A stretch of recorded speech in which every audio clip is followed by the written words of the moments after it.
Oh my god, hello. It's been a while since I've posted, a couple months, which it feels like longer. It feels like I've been away for like a year, which I guess in the grand scheme of things, a year isn't even that long, but like it feels like forever.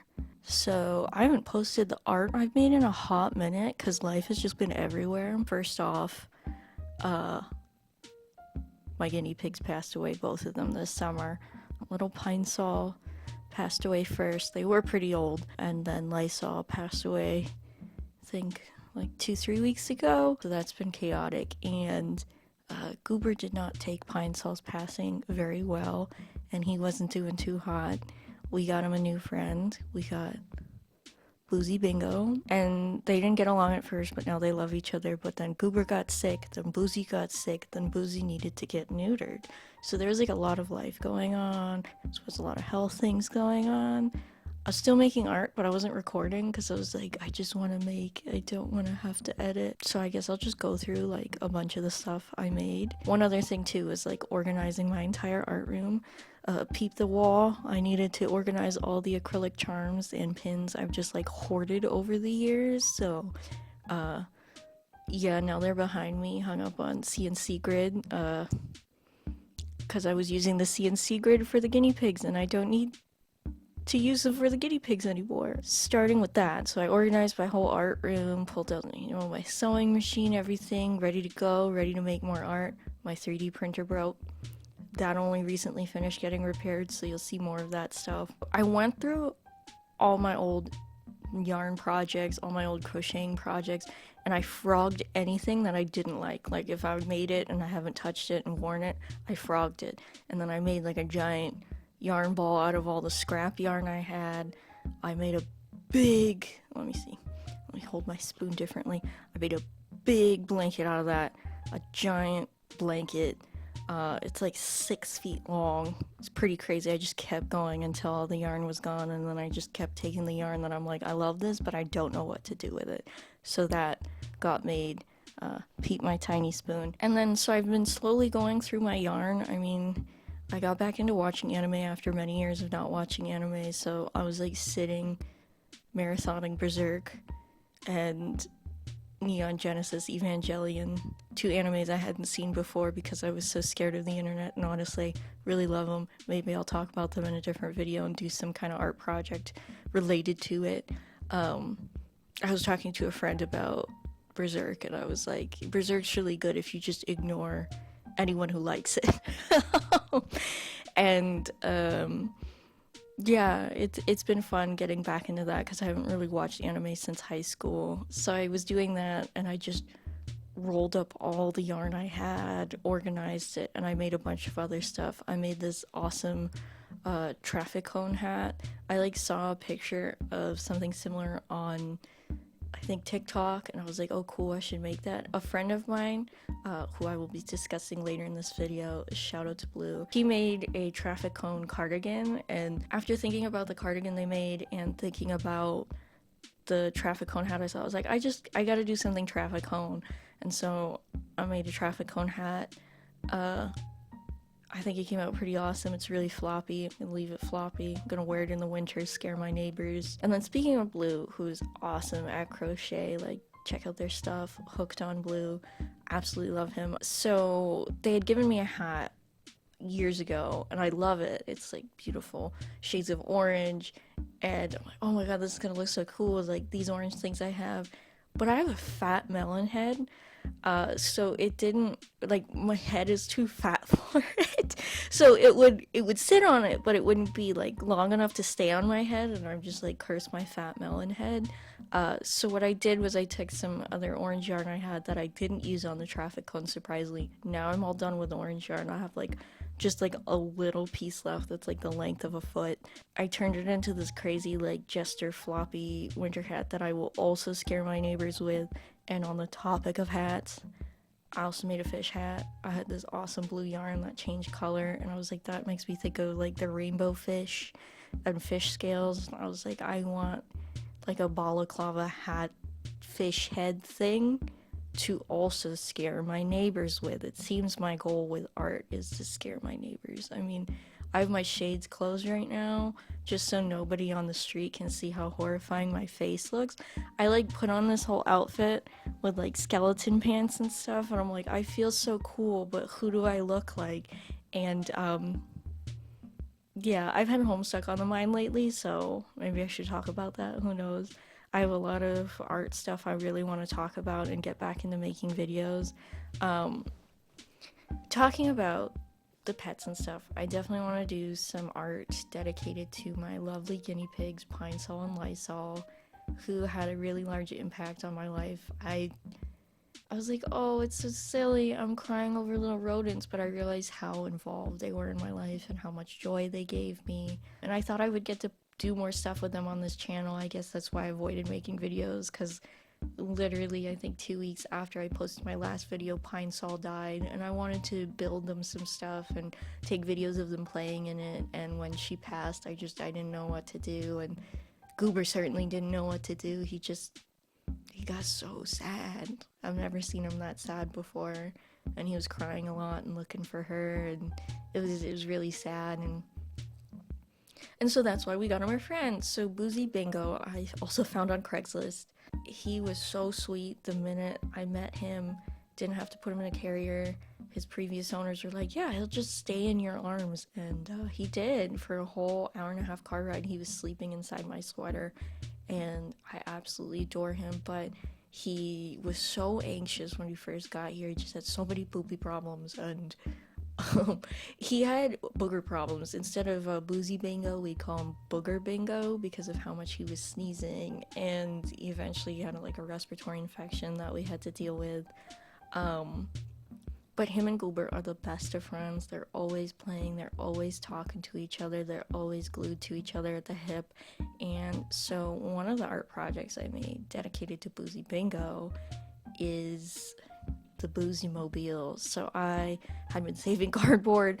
I was gonna make it the Goober Mobile, and I hadn't touched the cardboard, and heat waves made it really not great to sit on the porch and paint. But once I finally organized my art room, I made the car. I will be making other cardboard things for the cats, so stay tuned if you like those kinds of things. Speaking of other cardboard stuff, I did get into some paper mache, and I made a little trinket, like a trinket shelf, a trinket cabinet, using some hinges from my guinea pig's cage that I like took off when I was taking apart their stuff. So I made a little cabinet using those hinges, and then using part of their cage, I made a little shelf to put their urns on. I got them both cremated. When people were asking, like, oh, what are you gonna do? I would joke and say, well, I don't think I could fit them down the toilet. And I guess people were trying to be really sensitive to me because they'd go, yeah, I don't know about that. I don't think flushing them's a good idea. And I was like, I wasn't really gonna flush them down the toilet. Like, can you imagine a guinea pig? That's so sad. I know I'm laughing, but I'm sad thinking about that. They were my little potatoes. I couldn't imagine going down the toilet. So they each have their own little urn. And my mom had given me a stuffed animal that looked like Pine Sol, so I decided to take it out and put it with their urns. I saved some of their fur in little jars, little jam jars. It's weird not having pet hair around anymore at all, because there was at least some from the guinea pigs, like you would find it every once in a while, but now there's none because I have naked cats who are chaotic and crazy. I hope to be making more videos about art again. I want to get back into making a lot more Blender art and showcasing that. So if I can make OBS work, maybe you'll see some videos of me doing some 3D modeling. I don't know if anyone's interested in that, so we'll see. I definitely want to, though. I want to start. If you've seen on my lovely Instagram page, if you've seen on my lovely Instagram page, I do like to make zines, and I'll be doing more of that, and I'd like to document that process. I'm trying to find a way to film so that I can post videos on YouTube, but also have like little fun snippets of smaller projects on TikTok, and Instagram Reels and that kind of stuff. I hope to be back. We'll see, health-wise, life-wise, just all over the place, but I really would love to showcase the stuff I've been up to and the stuff I want to make. Making videos helps me structure my projects with a lot more planning instead of we're just gonna go for it, and it doesn't always work. I do want to do more video essay like art videos, because a lot of the art I make comes from like, other art I'm inspired by or emotional places, and I'd love to share my thoughts to do with that. Like some of the stuff I'm 3D printing, some of the dolls I'm making, like my Call to the Lamb video. I feel like I should have gone more into why I love the game instead of I love it. Here's the thing I made. So I hope to do that. I hope to do more Furby stuff. I finally organized my Furbies, and I got a couple more because it never stops. The insanity never stops. And I would like to wash them. You get them secondhand. You get them secondhand from somebody's basement and they just smell like cigarettes and dying dreams. So, although it's a very nostalgic smell, I don't want it building up in my china cabinet. And yes, I have them in a china cabinet. When people visit, they're like, "Oh, you filled it with Furbies?" And it's kind of like, do I look like I'd fill it with anything else? I mean, look at my face. I look crazy. Yeah, I tried to do something different with the lighting, meaning I was too lazy to set up lights. So we've got the low budget horror movie lighting on my face, and then like the YouTuber bisexual 2012 space lights like behind me, and it's just all sorts of chaotic. Um, yeah, this is why my shades are closed, because if anybody looked in here, I live in a very nice, peaceful neighborhood. I'm pretty sure my makeup alone would scare people. I've worn makeup like this on the bus before, and I made a child cry once just by not staring at them, but I made a child cry just by sitting on the bus. And I don't blame them. If I was a kid, I'd probably cry too. Or it would be an awakening, who knows? I think the best place I've ever seen a goth in public was at Home Depot, and they were wearing these giant platform boots, super long trench coat, and they were holding a bunch of plants, and I was like, God, I wish I could be that. That's who I want to be. I definitely want to wear makeup like this more in public. I always worry though that I will bump into somebody and my face will come off on them, because one time that happened in high school where I had like crazy colorful makeup and I was getting on the bus and the guy in front of me backed up into my face, and then it was just like an outline of my nose and my lips like right on his back, and I'm really hoping like he wasn't traumatized when he got home. I couldn't help it. He backed up into me. I feel so bad. I think about that all the time. I messed up his jacket with my bright orange lipstick and my crazy orange blush.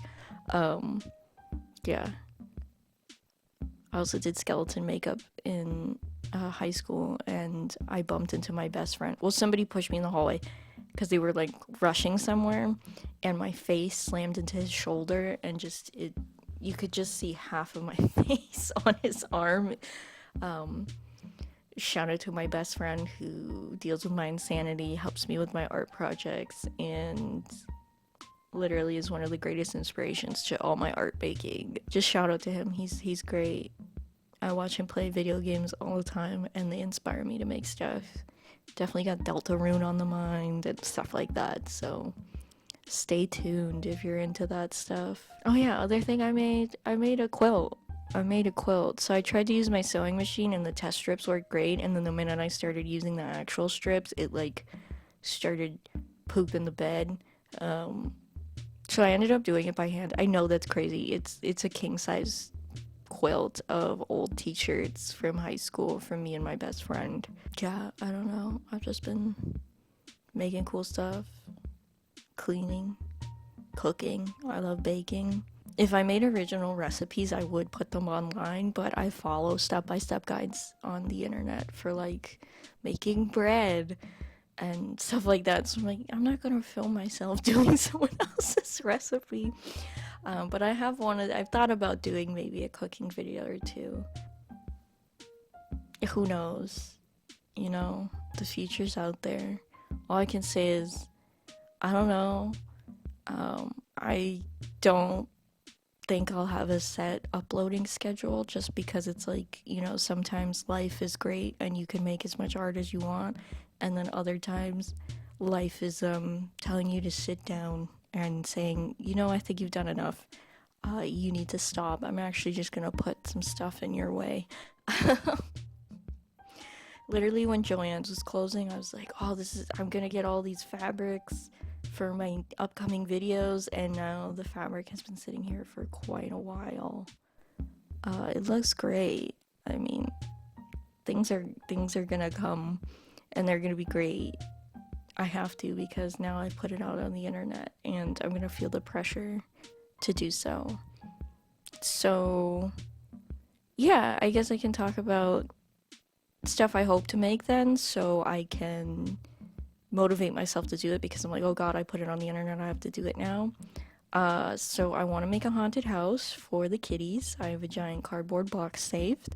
I want to use some glow-in-the-dark yarn I have, some leftover yarn from like other projects to kind of give it grass texture and cool stuff like that. So, giant haunted house for the two of them. The Bing Bing Mansion, you know, because Goober Bingus, Boozy Bingo, they're the Bing Bing brothers and they deserve a Bing Bing Mansion. I got fabric to make a Shadow the Fur Pog. I love Furbies. I love Shadow the Hedgehog. I admit, I love Sonic. Like, unironically, I love Sonic. I have keychains of Sonic behind my head right now that I framed the shot deliberately to hide. I'm like, I don't want the internet to judge me, but it's too late. So I got fabric to make that, like a little Furby buddy, but looking like Shadow the Hedgehog. So Shadow the Fur Pog. I want to give it shoes and everything. I literally made a mock-up sketch for it. My Mountain Dew themed Furby I want to redo, and I want to make it look like a Mountain Dew bottle. So I got some cool fabric from R.I.P. Joann's. If I have leftovers of some of the green fabric, I do want to make a pickle Furby buddy, like a little pickle guy. I do want to make an angel Furby. I made one for a friend, but I do want to make one that's super intense, has bird feet claws, that I want to 3D print, and has a bunch of eyes and different things like that, and big wings, because I can. And I have leftover wings from the last Furby angel I made, so I'm like, of course I have to find a good use for them. My own Furby angel. I'm trying to look for a cage so that I can put it in the cage and hang it in my workspace area on my porch, just to haunt the place, I guess. It's been difficult to find the perfect cage that can hang and hold a Furby. I have looked on Craigslist at like bird cages and stuff, so maybe at some point I will find one. I am a big fan of mouthwashing. I played it a week after it came out. Like, I saw someone talking about it on Twitter and I was like, oh, I'll try it. And I just stayed away from it ever since I first played it. And then, you know, you look up, you go, oh, what are the fandoms like? And you're like, oh. But I still want to talk about it. I set up everything to print a really cool project for it, and then my printer broke. So hopefully I'll do that one and talk about why I love that game so much. I definitely want to do a couple Deltarune projects just because I absolutely love the new chapters. Chapter 3 and 4 are so fantastic. I was blown away by them. I waited to play them because I remember when it first came out, like in June, and I was like, no, I shouldn't, because then there won't be that many theory videos about it. And like I'll need to constantly marathon people's insane theories just to satiate my desire for Deltarune, because, you know, although the next section is coming out next year, I know that I already can't wait. I feel like I've grown up with these series. Like, when I was 15 is when Undertale came out, and that was so life-changing for me that when Deltarune came out, I was just starting college, and it just felt like all these different things in my life has changed, and Deltarune's just been there in the background, and Undertale too. And I just find myself returning to it again and again, so I definitely want to talk about that. And I definitely want to talk about, like, horror games. I'm a huge fan of survival horror games, and I'd love to do art projects associated with Silent Hill. I absolutely love the Silent Hill series. I've played the first, second, third, and fourth game. I watched my best friend play the second game's remake. Um, because I wanted him to experience. He didn't really know much about it, and I was like, you know what? I want to watch this play out. Um, Also, maybe I was a little too scared. Like I was used to the PS2 tank control type deal. Um, and then I saw how intense the game was, and I was like, I think I can watch the remake. I'll play it when I'm more medicated and chilled out. Um, and then I'd absolutely love to talk about like Resident Evil. Those games terrify me, but I love them. Terrifying in like gameplay wise. Like I think I would just explode from anxiety trying to play them, but I love watching people play them. I have played part of a couple of them. Um, it makes me anxious. What can I say? I'm a scaredy cat. I love scary things, but I'm so scared of things. I absolutely love Rule of Rose. I've played that all the way through, and I loved it. There were frustrating bits, but overall, I'd have to say that's one of my favorites. I love Haunting Ground. I played through Haunting. I played through Hunting Ground, and I was so proud that I got through it because I did not think I would make it. When I saw what it was like, I was like, so we just run away? Oh, but I managed. I managed with a guide because I needed guidance because I was just too scared.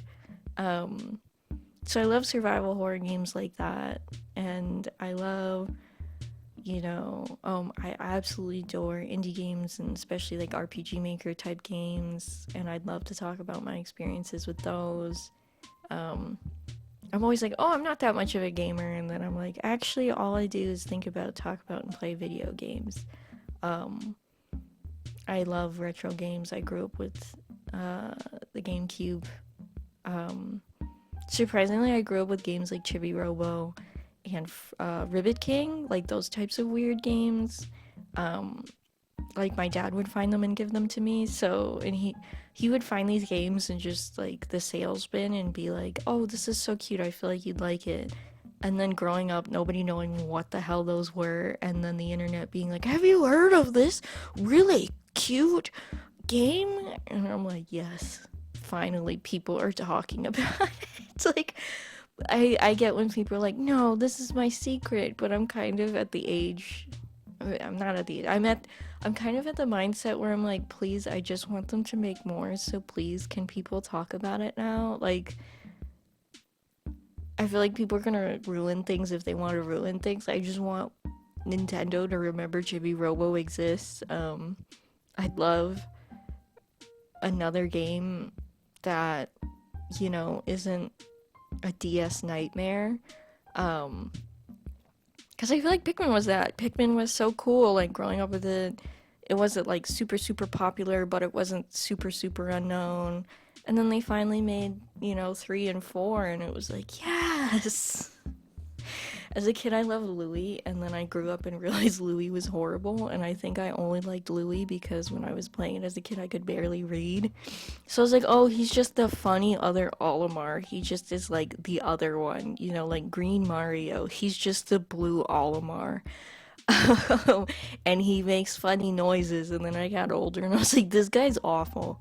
Um, Sorry for that tangent, but that's definitely the kind of stuff I want to talk about. I've just been hot gluing stuff together. I mean, like, I made some stuff to hang on my wall because I had these mini toys and I love them, but I'm like, what do I do with them? So I hot glued them into boxes and then hung them on my wall. And I'll be doing more stuff like that because as you can tell, I'm like a goblin hoarder. I mean, like, where do you get tiny spoons like this? I got a bag of like 6 of these for 50 cents at the thrift store, and they're like really cool. But do I need them? Probably not. So I have stuff like that I need to do stuff with. So stay tuned. Maybe I should post more videos of my cats. They're very funny. They now have taken over the room that was with the guinea pigs, and it's just all cat stuff in there. And workout gear, because, where do you think I get these muscles from, Whoa, I got muscles. I got muscles. I got a couch off of Craigslist, and it was just me and my best friend lifting it for most of the part, and then we had help from our soup. Shout out to him, he's awesome. He found us struggling with the last piece and was like, "You kids need help." And he figured it out because we were so tired from carrying the other 5 pieces up to the second floor of an apartment. Our poor neighbors probably just heard like stomping and yelling of like, "Go that way, go this way." And I had to trap the cats the whole time, and they were screaming in their room like, "What's going on out there?" But they love the couch. Here's a video of them like jumping on it. And yes, the table there is a lobster trap table that they sleep inside of. It's pretty great. I shove blankets in there, and they love it. They can fit in and out, so it's like a little house to them, and I'm kind of jealous. I wish I could fit in the lobster trap. Oh yeah, I guess like the only other thing is I crocheted a tiny trinket bag that can loop onto a belt. Okay, so my camera's about to die, so I'm going to wrap this up. So thank you so much for watching. This has been probably my longest video, I think, because I've just been rambling. So look forward to the future, and hopefully I'll be uploading more. I have a goal of uploading at least once a month, but we'll see if I could keep up with that. Definitely not weekly. When I had weekly stuff, that was because I had stockpiled a couple videos, and I was like, oh, they're so short, I should probably just post them. Nope. Life happened, and then I was like, I don't have any more videos. Whoops. So yeah. Thank you for checking this out. I look crazy. I look horrifying. I look like the Terrifier kind of mixed with Gamzee. But also the Crow. But besides that, I ramble a lot. Thank you for tuning in. I am Sock, and be ready for more art videos that aren't just me going, look, I made a thing. And if any of the things that you like in this video you have questions about, feel free to post in the comments. I will answer any questions of how they were made. Yeah. Yeah. I don't gatekeep here. I don't gatekeep. I don't gaslight. I don't girl boss. I they them boss. That was so cringe. That was so cringe. And now it's gonna be on like a pride shirt next year. They them boss. No. Okay. Peace.